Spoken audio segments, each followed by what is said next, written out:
Eric, I'm very, very delighted to introduce Rauline Ochs, consultant with the Channel Company.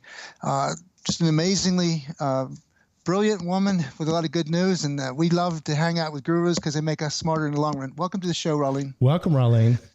Thank you, Kenny and Eric. Thanks for the great introduction. Totally appreciate it. Excited to be here and to chat with your folks. Well, let's start right off because I tell you what, your resume, the first time you reached out and we connected, I sort of went on LinkedIn and LinkedIn was about 15 columns down because everything from the Wall Street Journal to everybody else was writing about you. Talk a little bit about your background, Rauline, if you don't mind.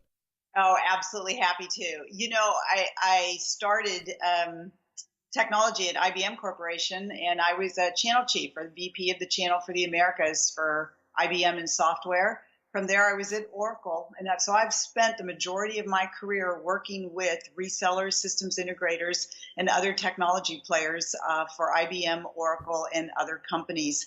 From there, when I finished up, just moved on over to the Channel Company, where I had been a client for many, many years in their consulting organization. I was fortunate enough to come to work for them, and I get a chance now to work with folks like you.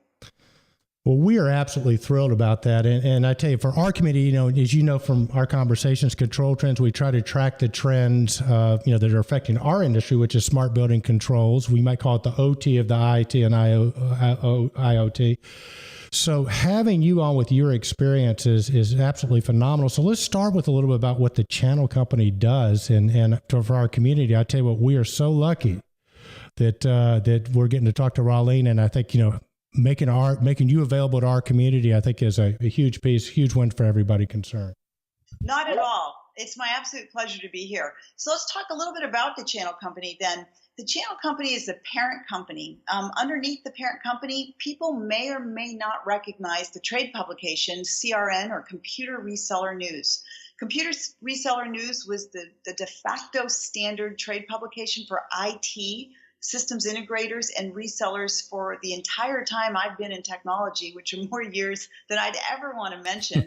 But and it's that reason that we were always a client. We advertised and recruited systems integrators, resellers, value-added resellers through the Channel Company's publication. So number one is CRN, Computer Reseller News. The Channel Company also has another division that's an events division, and we bring in resellers to maybe 5 events a year across the country where the vendors, and these vendors are IBM, Microsoft, Schneider Electric, APC, PTC, Intel, Cisco, and others stand up and share with our integrators and resellers what the technology strategy is for each of these companies. So the second group are these events. The third group would be my organization.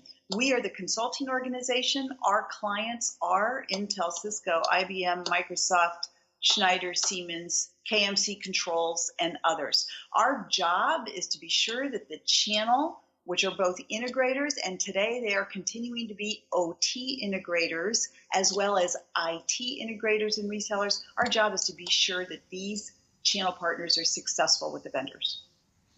You know, Rauline, it's perfect timing in our world. We have seen a Control Trends. We track the trends that are most frequent in our year of industry, and the OT, which is the operational technology, which controls things that go off and on, up and down, elevators, furnaces, boilers, chillers, really important equipment, versus IT, which is information technology, and it's more data driven. And even though it's critical and very important, it's not as critical as OT. And when we first talked to you, you just took this all in stride, because it was like you had recognized all these symptoms, and you've already dealt with these kind of storms before, and the information you have is what you can offer our industry is some very well proven steps to take, strategies, because you've seen this before. Tell us about that previous collision that you told us about. Sure. Well, you know, Kenny, on that note, one of the things that we spend a lot of time doing on behalf of the industry for our clients is research. We research trends. We watch the trends and we look forward. So we have been watching the IoT collision. So IT and OT partners coming together. We've been watching this now for about 2 years. We've been researching it and we've been publishing it. And what we started to see were trends that we saw maybe 7-8 years ago. And if we look back 7-8 years ago, we saw a different collision, and that was around cloud. That collision showed us IT partners as well as telephony partners. Because if we take a look at cloud was driven by telephony, and all the telephony was underneath. And we started seeing the channel partners from Verizon, AT&T, CenturyLink, Comcast, those types of vendors come into our ecosystem. But those vendors started showing up at our events, and they started recruiting IT resellers with security knowledge, with data center knowledge, with Microsoft Office knowledge, and they put them together with their channel partners who understood telephony, long distance voice, data, internet, and together those partners started to drive the new version of cloud-based solutions. And it's funny because we're using Microsoft Skype today as part of our vehicle. Back 7-8 years ago, it was still called Microsoft Link. It was before Microsoft bought Skype. But if you take a look at what Skype is, it's a combination of both IT and telephony coming together to enable these types of things. And that's why the two ecosystems collided to make cloud happen. The number one thing we saw, vendors we hadn't done business with before. AT&T and Verizon were not our traditional vendors. Our traditional vendors were Intel, Cisco, IBM, HP, Dell, EMC. Those were our traditionals. But over the last 7 to 8 years, AT&T, Verizon, and the others have now become part of our traditional client space, as have their channel partners. So that's the difference. Now, I can talk a little bit when you're ready about, well, what happened with that collision, but that's something we saw, and we see it happening today with people like Schneider, KMC Controls, Siemens, starting to recruit our partners at our events. So we're starting to see that movie happen all over again. Well, as we told you before, we're kind of freaking out because, we go to these conferences that are typically, smart building controls, and all of a sudden Intel's standing up saying, we're going to do this, and Cisco. So a lot of people in our industry have sort of been reeling a little bit, sort of freaking out about, well, we're going to lose out on this. And what I hear you saying is that, no, not necessarily. If history repeats itself, it's more of a working together as opposed to working apart. And, one of the things you had told me is like there's a playbook, right? And so you've seen it before. So I think that's good news for our industry. So speaking of a little bit, because we are talking about OT and IT colliding, we're talking about new players coming into the space. And speak a little bit about sort of, the pivot and the turn. And it's not necessarily bad news for our folks, is it? Not bad news at all. And in fact, as we look over the last 24 months and we look at partners who have been successful selling IoT-based solutions, whether they came from the OT side or they came from the IT side, one thing we saw in common, they teamed with somebody for the skills they didn't have. Nice. We saw that something like 57% of OT partners who came into an IT solution with a customer, they teamed with an IT partner for edge-based security time and time again. After edge-based security, they started teaming with IT partners for data analytics and analysis. Those are the two most common things we see in our research when OT partners are coming to the table around an end-to-end solution. Okay? And I can do the inverse. The inverse is not as exciting to you. I mean, the IT partners come forward and they're teaming for vertical skills. They don't have nearly the vertical skills that your constituents have. And frankly, that's a leg up because if you have the vertical skills, you have access to the customer. If you have access to the customer, you've got the decision maker and you control the sales pursuit. And that's something that right now not most IT partners have. Well, that's incredible. I feel as though these are revelations that I've always sensed we were close. Eric can always pull on the string, and we see where it takes us to. And Eric said, "Ken, you got to meet this Rauline. She's really able to convey in very simple, understandable terms what's going on." Because it seems like Eric said, it's our guys get freaky. If something is out of the ordinary and they see a Dell or an IBM in a room with a bunch of vendors and manufacturers for controls, they can't link the parts and pieces.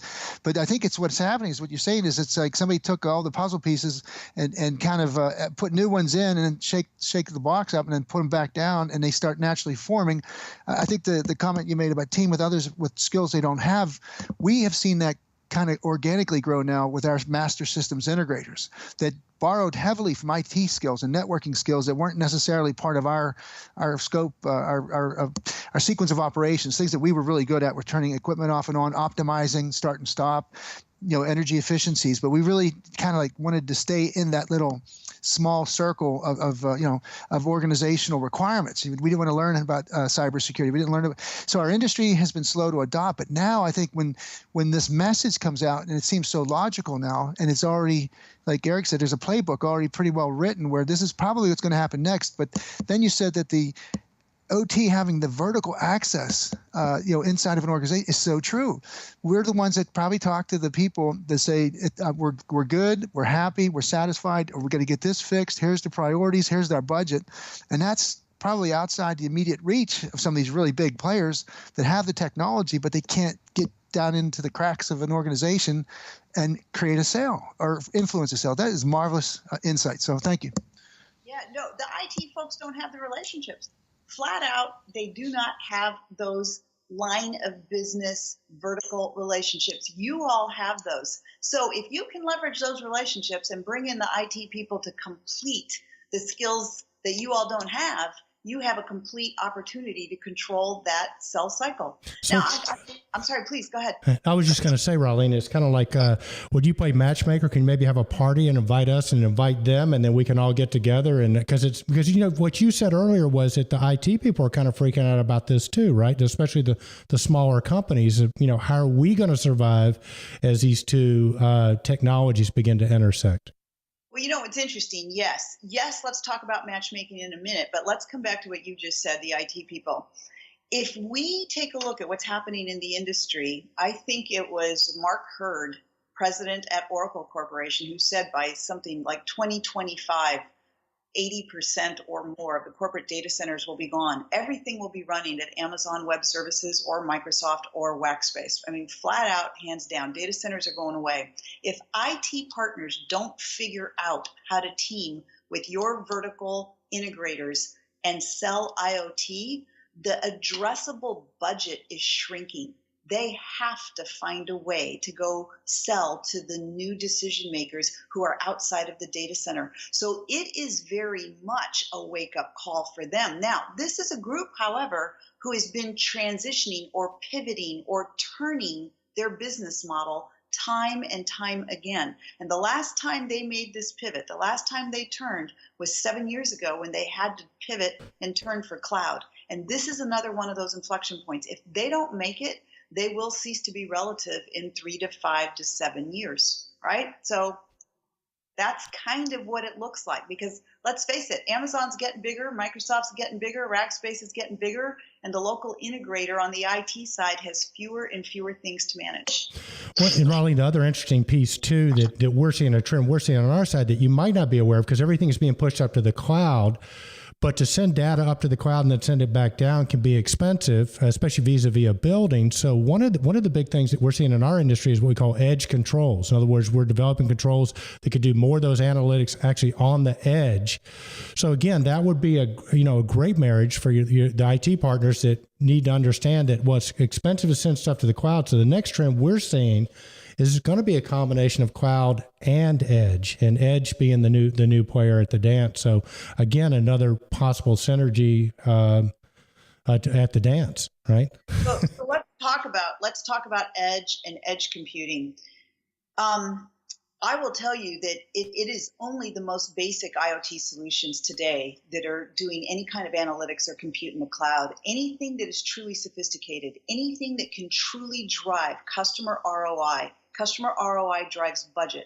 Anything that drives ROI is happening at the edge. The analytics are happening at the edge. The security is happening at the edge. And so that compute continues to move further and further out to an edge. So when you take a look at Cisco, like let's just take their platform, their communications platform, their security platform, and then their IoT platform, everything is with that goal of moving the compute to avoid the cloud.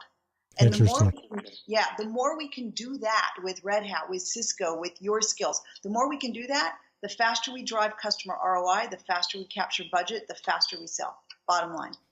Interesting. One of the trends we're seeing too, Rauline, that's gotten really big from the owner perspective, we're talking commercial buildings here, is that there's a thing that buzzword that goes around, either the $330, $300 rule or the 10X, 100X, or 1X, 10X, 100X. And essentially it's this. Our industry used to sell based around energy and ROI with energy. That makes up, for every square foot of real estate you have, that would make up a 1X or a $3 per square foot. All the stuff you put into the space, the equipment and the building and all that, would be the 10X, right? So, but then the 100X or more is the people in the space. So using analytics or R-type controls to make people more productive in the space is becoming a selling point, and the drive for the real estate people, because if your people come to our space, we can show that your people will be 10%, 15% more productive because of the environment and all these other factors. That tends to be what's driving the decisions now more so than energy, because energy, at least in most of the country outside of California and maybe Texas, is relatively inexpensive. Are you hearing any of that through your research as well? So we probably don't drill down into smart buildings quite the way you do, but I'll tell you what we hear. Those efficiency observations that you have, those come from what we would call two things. They would either be insights or foresights. And in your space, in smart buildings, it would be the insights. It would say, let's understand the data that comes from the sensors, the efficiencies, all of those types of things, so that we can show you how to become more efficient, how you will become more competitive. What are the insights? What are the things we understand? Those insights drive customer decisions, which drive ROI, which drives budget. The other side of it, analytics, gives us also foresights, and we see foresights. I'll show you in a manufacturing environment. When you hear about predictive maintenance, how we fix the robot on the factory floor before it goes down, those are foresights. So we're real big on insights and foresights. Tell me what I learned from the data and make me more efficient, more competitive, more everything, or tell me what I don't know that can predict so that I can avoid something. Those come back to ROI, they mean money, and that's how you sell. And it just keeps coming back to how do you sell, how do you sell, how do you sell? Well, I tell you what, we are definitely have commonalities with that language there, because we have some really strong analytic players in our industry, and again, selling exactly the same way you are. Foresight, we call it predictive maintenance, is a big buzzword. So Kenny, I know you're chomping at the bit with your next question, so I'm gonna let you have it, because I'll dominate this conversation if you let me, buddy. Well, first of all, we have to get a commitment from Rauline that she has to come back. You must promise right now that after the New Year's, we come back for phase 2 of this, because here's what's going to happen. This is going to energize our Control Trends community. People are going to really dig this, because it means it's so relevant and it comes from a different perspective. But we have kind of a doomsday style of reaction. Some people, again, they don't want to accept and embrace change. They're in a sweet spot. We have to go into that commentary you made about you either drive ROI, you capture budget, you drive budget. These are, like Eric said, terms that we are kind of really familiar with, but most of the people we deal with are in their sweet spots of their careers. They're anywhere from maybe like 50 to 65. And in fact, our whole industry is aging at a very alarming rate. In fact, we've got studies saying that the year 2024, 60% of the people that currently reside in our industry will retire, and the pipeline does not support this. So we're going to rely more and more on AI. We're going to rely more and more on machine to machine, because we don't have people that used to have a job and have a link in the equation. They're going to be passed over by some form of new technology to replace them. But how do we get people that are in the sweet spots of their careers, that they're very important? They're in charge of maybe a municipality or a school district or a large real estate holding, and they just want to hang tight for 5 years and call it quits and do as little adoption as possible, but yet they control. They don't, even the greatest stories on ROI doesn't summon them to action, because they don't want to risk things at this part of their career. So we have to soften that message and constantly redo our pitching and selling, like you said, to motivate. Are you seeing that on the OT side as well, Rauline, what Kenny's talking about, just the reluctance to move, or on the IT side, or people more Prone to change. Prone to change, yeah. Well said, Kenny. So we did a piece of research this last year for our IoT advisory board, and that research was profiling partners who have been successful and what's going to happen to partners who tend not to move. I'm going to tell you over the last 8 years on the IT side of the house, yes, we had partners. It was about 20% of the population over 10 years chose not to move, and they were ready for retirement. They chose to cash out and sell for their install base with the customers. And that's a valid path if that's where you are in your career. But let me tell you a little bit about both IT and OT partners who continue to lead the change. They see the industry, they look at where the industry's going, and they make a business plan change. And I'm going to give you one example. There's a partner who works with us on our advisory board. Their name is Wachter. They were commercial electrical contractors. And in that space, they came from the OT side of the house. They understood sensors and all of that type of stuff. And halfway through, they started making investments in industrial control type systems. Through the industrial control type systems, they were forced to learn Ethernet networking because that's how the control systems were connected in the plant floor, let's say, or in the building, whatever the case might be. Through that, they teamed up and learned wireless, right? They got pushed a little further than Ethernet. They got moved out to wireless. Through wireless, they met Cisco partners. They started teaming with Cisco partners because Cisco partners didn't understand what they knew about the OT side of the house. Over time, they bought a very small Cisco reseller. So they built skills, and little by little, they kept expanding from just the edge to industrial control systems to the networking to wireless. They're right in the core smack dab center of IoT, but it comes tops down. They had a vision that said, we're always going to try to forward invest. We are not going to be made redundant or irrelevant. And that was their mission. So I think it's important for everybody to choose which is your path, because you can hold on to your install base and you can cash it out if you're close to retirement. And if not, you probably want to see where the industry's going and then figure out how you start pivoting to follow that or get in front of it. Well, so that's two plays out of the playbook right there, right? The pass, which you'll sell, or you're playing the long game, and good. And I think what I hear you saying too, the good news is if you decide to stay in the game, it seems like the industry is really looking for people or companies to reinvent how we're doing it, right? It's like you got these two different pieces that you're trying to put, probably more than two pieces to pull together. And it seems like both sides are approaching it from opposite sides. So it seems like there's tremendous opportunity. And that's kind of what you guys do, right? And just sort of lay out the opportunities and how people can take advantage of them. Absolutely. And that's something, to Kenny's point, I can come back in the future and I can tell you how it is partners start to build skills that are close to their core competencies, but expand their reach. And in doing that time and time again, that's how that pivot gets made. And I can show you where they meet in the middle. And because we do see a space where OT partners are meeting with IT partners over and over again, and they're being fairly successful. So we don't have to get overwhelmed. You can take it in pieces. And that's what we see the most successful partners do. You just break it down, say, what are my core skills? What am I going to do? Let's get there. I'll tell you another thing that makes a couple partners, most partners, very successful is teaming up with their vendors. And somebody like Schneider Electric, who, if you take a look at Schneider, they've largely been in the enterprise for many years, large type, smart type solutions. But this year, in 2017, they introduced a small and medium business smart building solution. And if you take a look at their distributors across the country, they're standing by ready to train, and they will train OT partners as well as IT partners. So when we're not really sure which way to go, we look for things that can mitigate risk.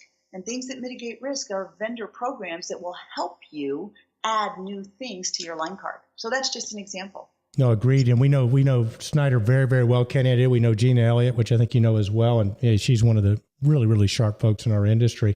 Well, Rauline, I had a teacher once who said, "In God we trust, and all else get data." And I want to speak with that because this is not just opinion on your part. I think part of what the channel group does is you've got the case studies, you've got the data. You can sort of, like you said, you've tracked companies through changes like this, and you know it works, not just based on opinion, but on data. So speak, if you would, about what the channel group does and how, because I guarantee you, Kenny, we're going to have a bunch of people want to know how they can work with Rauline or her services. So what do you guys do, and how do people get hold of you, and how do they engage you, I should say? The best way to engage us are through our events and through podcasts like this, where we have a chance to be guests. Our clients tend to be, Schneider and Siemens and Microsoft. Our clients are the vendors. That's where we do most of our work. And that work, once done, we turn around and make available to systems integrators. We speak, whether it's at our events, whether we do it online. And I'll give you an example. If you go to, I think it's IoT Connects, IoTconnects.com. Your folks can do a Google search for the channel company IoT Connects. That's a free webinar. It was a full day conference that was delivered via webinar, where the vendors came in, pitched, and we had everybody from GE Digital to IBM and others. And everybody pitched IoT, the strategy, and what the story was for partners. That's what we do. We'll do our work for vendors. They pay us. Then we make the information available to integrators and resellers to be sure that the channel grows. If the channel grows and is successful, then we are successful with our vendors. Very cool. I love that. There we go. There's our co-opetition.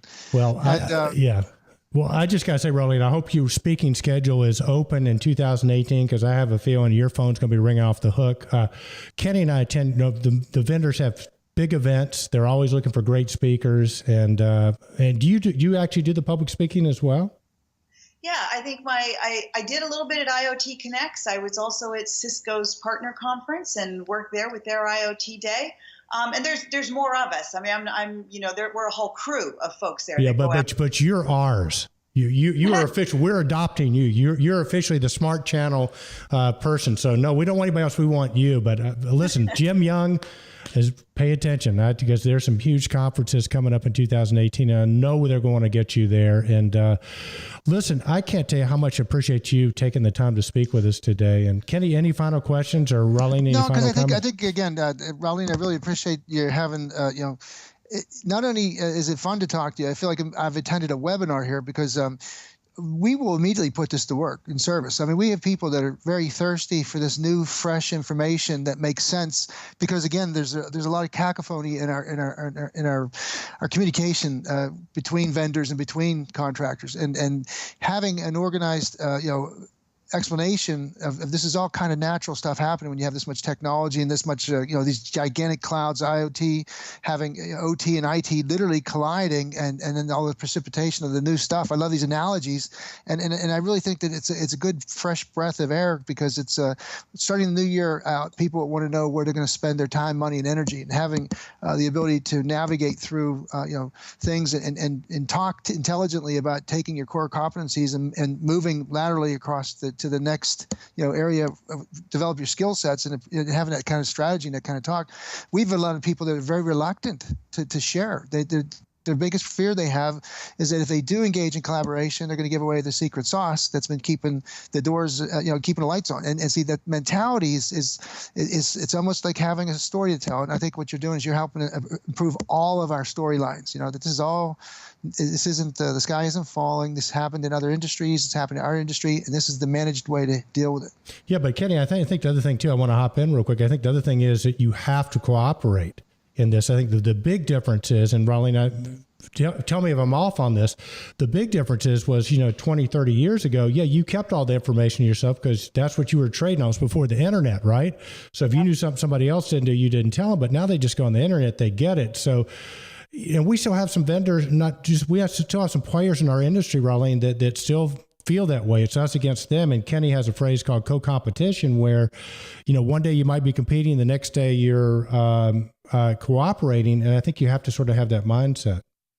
What's interesting about that is Kenny, I think to your point, we all acknowledge in the industry, we can't be successful anymore on our own. The technology has become so complex.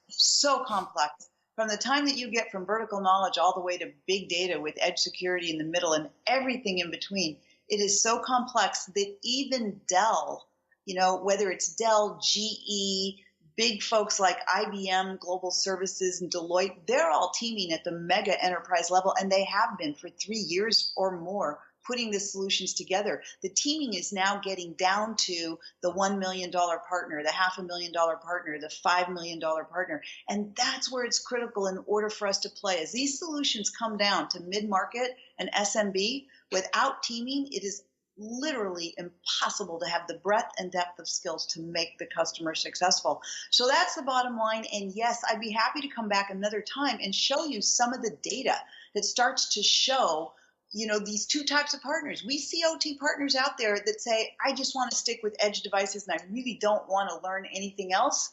And that's where they're going to be. But we also see OT partners who say, I've done a lot of edge devices. I'm now moving to the control units. And from the control units, I'm moving to IoT platforms so that I can get involved in analytics. And if I can control analytics, I can control the customer ROI, I can control the sales pursuit, and I move higher in the whole hierarchy. So it really depends what you want to do. There's lots of options. You just got to put a stake in the ground and then work to it. Nice. Well, are there any events you guys are having this year that our community would be open to our community that they could come to? So here's one where you don't even need to get on a plane. We will have another IoT Connects in the April timeframe and another one in the October timeframe. We opened it up for the first time this last year in October to the OT channel, and it's electronic, it's online. What I'll do, Eric, is I'll get you the information and the link as that stuff comes out. Perfect. You share it with your group. You guys can go back to October and look at what we did in October, and then you can come again in April, come again in October again, and you don't even have to get on a plane. If you want to do more than that, we can talk about it, but I'll tell you one other thing that we could do. You mentioned that we do research. Everything we do is based on research. We don't pontificate. We get the data and we analyze it. We're getting ready to do our 2018 research around IoT, and we would love to have some of your constituents respond to the surveys, like a 20-question survey electronically. And then when we get the data, we'll share it with you. Well, that sounds great. Now, how would they, is there a mailing list they can get on with you guys? We're going to do it through you. We'll cool. Perfect. Yeah, well, and you'll tell us, either we'll push it to your folks or you can push it to them. We'll collect the responses, we'll tabulate them and bring back the data. Perfect. Well, listen, Rauline, thank you so much, and happy holidays to you. And I can't tell you how much we appreciate you coming on. Our community is really, really lucky that we've got you on the show. So thank you. We feel the same way. We are thrilled to have the two-way conversation, thrilled to have open dialogue with the OT side. Love smart building. Thank you for having me. You bet. We'll get you back soon. Have a great day. Thanks again.